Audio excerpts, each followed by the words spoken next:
Buenos días, queridos hermanos en Cristo Jesús. Les habla el diácono Roberto Maureira Mella.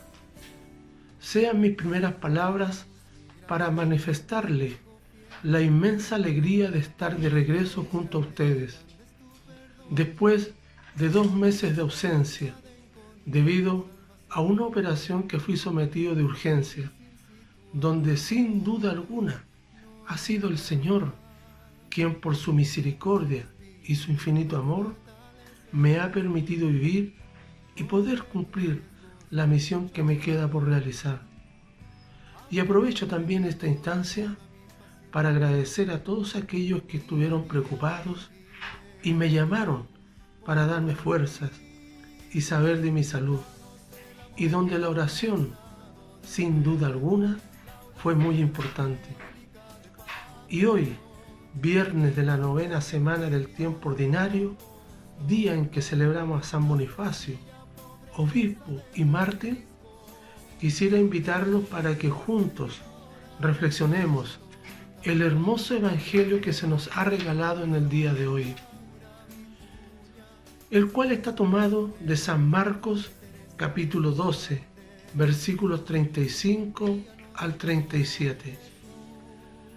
Queridos hermanos, quisiera comenzar recordando el evangelio del día miércoles recién pasado, donde Jesús criticó la doctrina de los saduceos al tener dudas sobre la resurrección. Y en el evangelio de hoy, Jesús critica la enseñanza de los doctores de la ley. Y esta vez su crítica no apunta a la incoherencia de sus vidas, sino a una enseñanza que transmiten a la gente. En otra ocasión, Jesús había criticado su incoherencia y había dicho a la gente: los doctores de la ley y los fariseos tienen autoridad para interpretar la ley de Moisés. Por esto, ustedes tienen que hacer todo lo que les dicen, pero no imiten sus acciones, pues hablan, pero no practican. Es por eso que el anuncio oficial, tanto del gobierno de aquella época como de los doctores de la ley, decía que el Mesías vendría como el hijo de David. Era una manera de enseñar que el Mesías sería un rey glorioso, fuerte y dominante.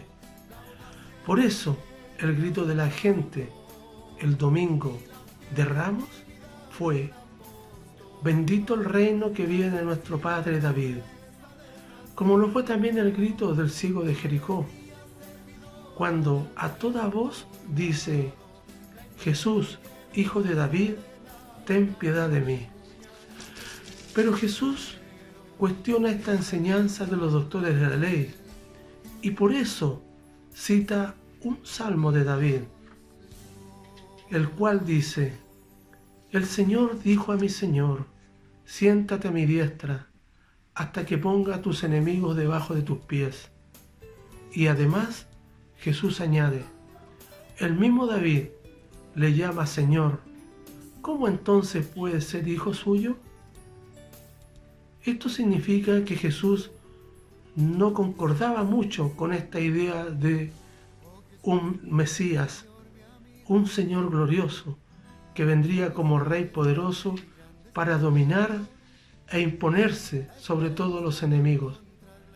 Pero fíjense ustedes, queridos hermanos, Marcos añade que a la gente le gustaba la crítica de Jesús, por eso lo escuchaban con agrado. De hecho, muchos pobres esperaban al Mesías, no como opresor, sino como siervo de Dios.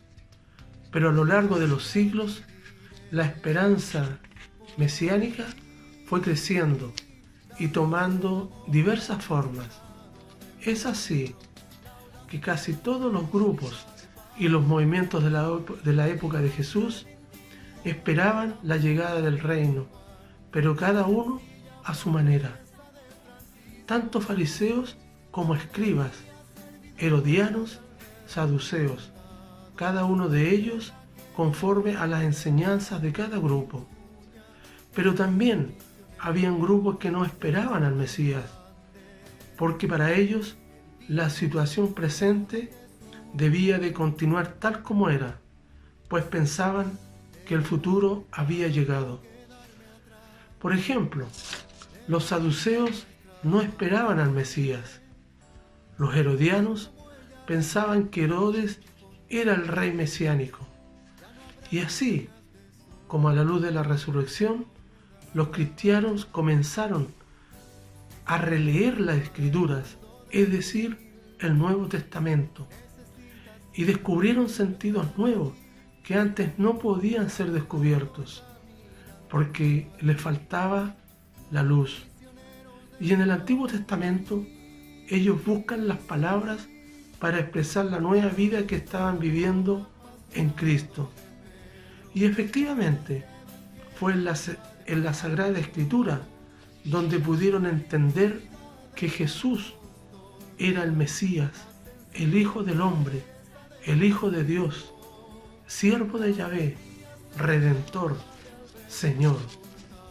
Por tal motivo, los grandes temas del Antiguo Testamento desembocan en Jesús y encuentran en Él su plena realización.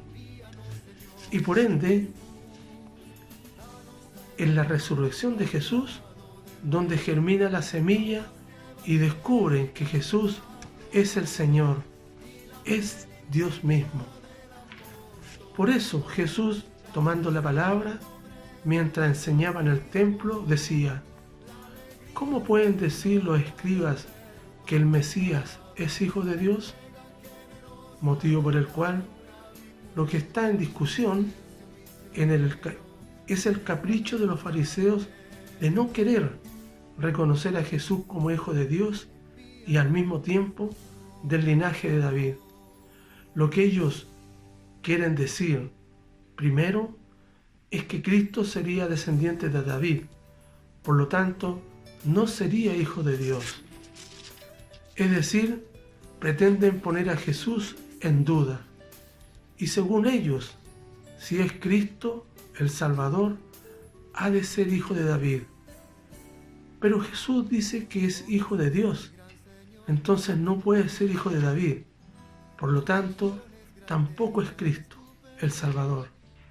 Y no deja de tener cierta lógica mundana esta afirmación, con la que pretenden pasar por alto algo que es fundamental, que es la voluntad de Dios. Por ende, tampoco podemos pretender aplicar nuestra lógica y nuestra capacidad para medir, interpretar o concretar el proceder y acción de Dios. Y nos podríamos preguntar ¿por qué? Porque Dios está definitivamente por encima y más allá de nuestro egoísmo y de nuestra pequeñez. Dios nos ha enviado un Salvador, que es Jesús, el ungido. Y ese es Jesucristo, el Hijo de Dios. Y Él ha nacido por obra del Espíritu Santo, en el seno de María y de José, descendientes de David. Por lo tanto, las Escrituras a este respecto se están cumpliendo, tal como fue dispuesto en los planes de Dios. Muchos fueron testigos del paso de Jesucristo por este mundo, sanando a los enfermos, expulsando a los demonios, resucitando muertos y enseñando con sabiduría. Por tanto, todo nos indica que Él es el Mesías, el Salvador. Sin embargo, los fariseos pretenden negarlo, privilegiando su propia interpretación literal de las Escrituras en vez de hacerle caso a la sutil pero definitiva distinción que le hace notar Jesús. Jesús, el Salvador, el Mesías, es reconocido incluso por David como su Señor. Por eso, él mismo dice: el Señor es Jesucristo, verdadero Dios y verdadero hombre. Pues bien, queridos hermanos, en este día en que celebramos a San Bonifacio, demos gracias a Dios por permitirnos aproximarnos con la ayuda del Espíritu Santo al misterio de Jesús, nuestro Salvador. Y demos gracias por enviarnos al Mesías. Y podríamos pedir también en este día a nuestro Padre Celestial que no deje nunca de auxiliarnos con el Espíritu Santo, a fin de que todos conozcan a nuestro amado Jesús, a nuestro Salvador. Al Señor sea el honor y la gloria por los siglos de los siglos. Amén. El silencio misionero, la Teresa de los Santos.